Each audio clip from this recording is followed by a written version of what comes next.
আলহামদুলিল্লাহ, বাংলাদেশের ৮৭,১০০ জন হাজি নিয়ে আমরা এখন আরাফাতের ময়দানে অবস্থান করছি।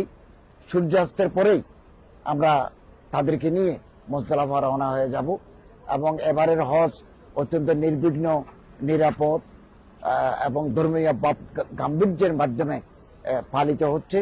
বড় ধরনের কোনো দুর্ঘটনা ঘটেনি, কোনো ইনসিডেন্ট বা ক্যাজুয়ালিটি রিপোর্টও আমাদের কাছে আসেনি। এ পর্যন্ত ১৭ জন হাজি মারা গেছেন বার্ধক্যজনিত কারণে এবং একজন মহিলা হাজি আজকে আরাফাতের ময়দানে মারা গেছেন।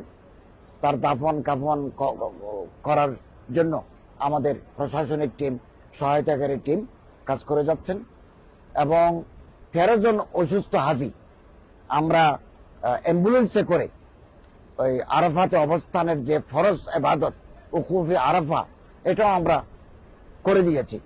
এক কথায় এবারের হজ অত্যন্ত সুন্দর, স্বচ্ছন্দ, নিরাপদ ভাবে সম্পন্ন হতে চলেছে এবং মুজদালিফা যাওয়ার পরে বাকি যেই আনুষ্ঠানিকতাগুলো আছে হজের, এগুলো সম্পন্ন হবে এবং মাননীয় প্রধান উপদেষ্টা প্রফেসর ডক্টর মোহাম্মদ ইউনূস সাহেব সাথে আমার কিছুক্ষণ আগেও যোগাযোগ হয়েছে।